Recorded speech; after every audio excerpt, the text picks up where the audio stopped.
All right, I've got a client that needs a little tutorial on doing some ordered lists and unordered lists, and some tables. We're going to do that up real quick. Basically, what I've done to begin with is I just created a little test post. As you can see, there's nothing there right now. We're going to be building a little bit of content in this area. Come back into here into the post. Basically, what I'm going to do is, you've got the visual editor and the text editor. I almost build everything within the text editor, so that's the way I'm going to start it off. Let's go ahead and start it off with an unordered list. The difference between an unordered list and an ordered list, obviously, is the ordered list has numbers, the unordered does not. So this actually within your editor here, it'll actually generate the code for you if you would like. So I'm going to go ahead and do that. Go ahead and start the unordered list. I'm going to give it a couple of list items. Let's go ahead and do 4 here, and I'm going to end the list. I'm going to go in and just say this is the test. Let's go ahead and grab that.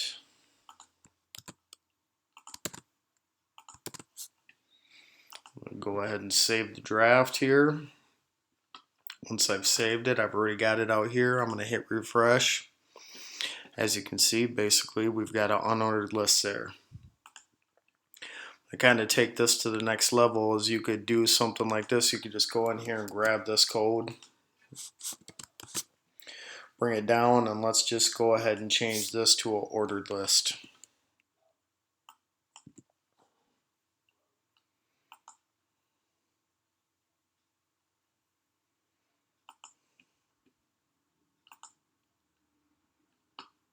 That's all it boils down to. I know the client had asked me about nesting a list within a list, so I'm going to go ahead and do that real quick.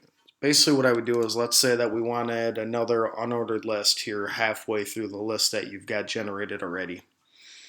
I'm going to go ahead and go like that. I'm going to start it. I'm going to actually move this out a little bit so I don't get confused about what I got going on here. And I'm going to generate those couple more. Say there's just 3, and I'm going to close it. I like to try to keep the code that I'm creating, nice looking, so I'm going to do something like that.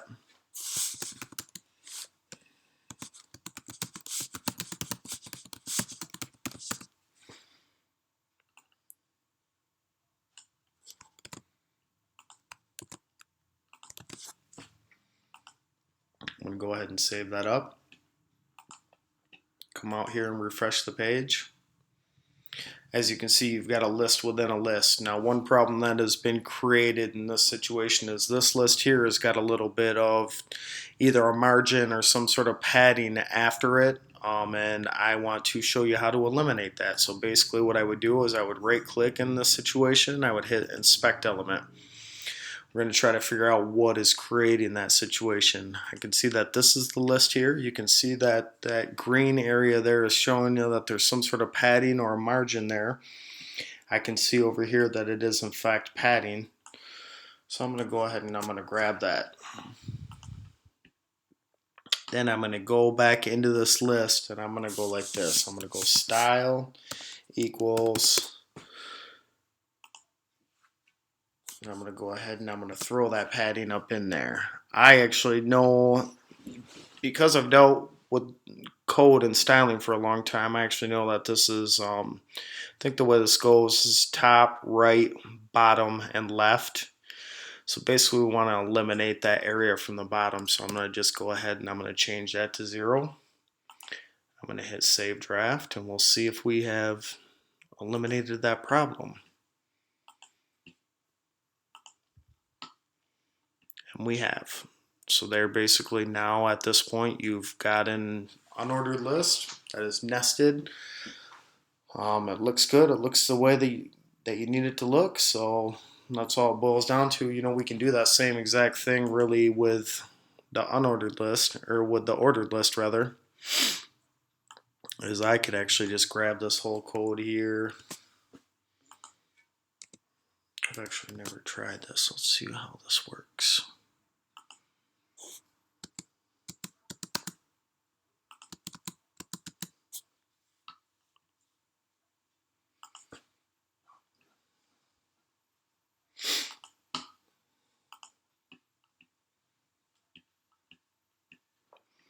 Okay, and you can see that it does exist there. We would have to mess with the styling a little bit on that one. It wouldn't be very hard to fix that situation either. Basically, if we use that same piece of code, you can see that right now what we've got going on is we've actually got, it's not indented at all. I wonder what this says here. Let's see what this says.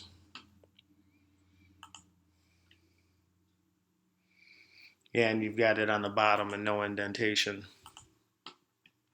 Basically, all I'm going to do in this situation is I'm just going to go ahead and I'm going to grab that code that we used in the other situation. I'm going to add it in here. You can see that it's still got the indented code to the side or whatever. Save the draft, go out here, refresh. Boom. There, it looks like $1,000,000. It looks exactly the way that you want it to look. So you got it going on. Now, the next thing that we need to do here is we are going to go ahead and we're going to create some tables. I'm just going to go ahead and delete this. We don't need it anymore. Tables are a little more complex. With tables, there isn't going to be some button that you can just magically push up here, I don't believe. I have seen little visual table editors that you can use like in the visual deal. They suck. You never want to use them. It's really easy to write the code, man. The code is very simple, and I will place a link within the comments of this video that will just give you some pieces of code that you can just copy and paste real quick. Basically, as you can see, we're within the text editor. I'm going to start the table. I'm going to end the table. Basically, I'm going to do a table row. Then I'm going to close the table row. Like I say, I always try to make my code kind of look even, make it look good. And then let's say we want a table with, let's say we want 4 columns. Better close that. Let's do this.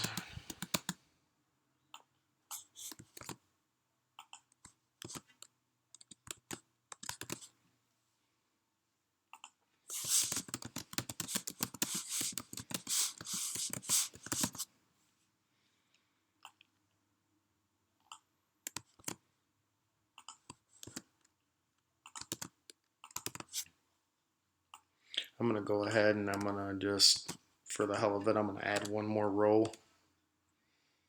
Oops. I'm going to hit save draft and we're going to see how that looks.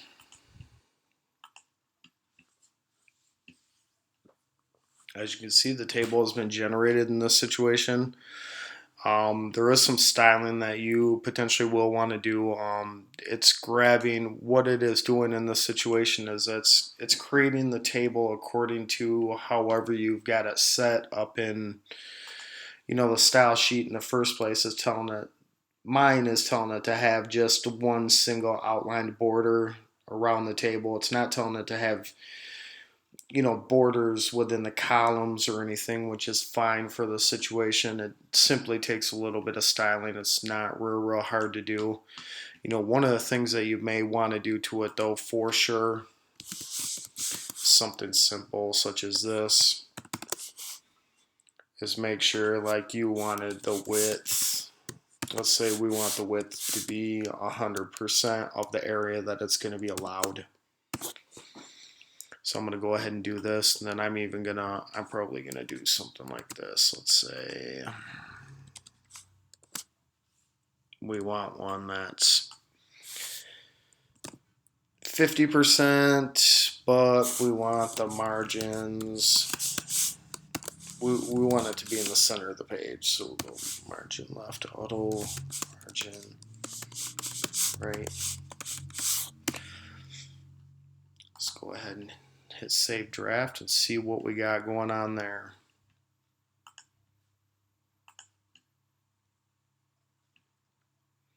That's all there is to it.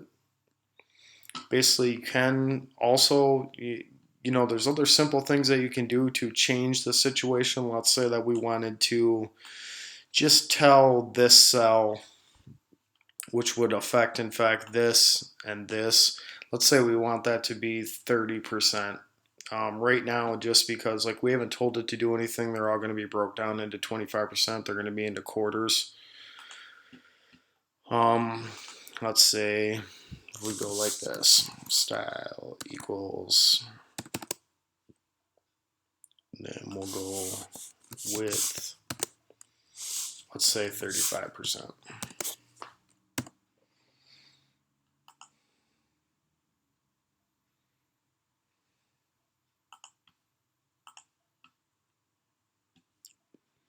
And as you can see now, that one is in fact bigger than this. You can even change it a little bit more if you didn't see enough of what you really wanted to see in that situation. We could change it to 50.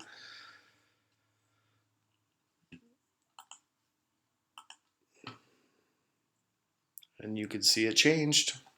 So like I say, basically I built a page kind of around the situation already. I'll throw the URL of where I'm going to post this into the video comments. So I appreciate it, and you guys take it easy.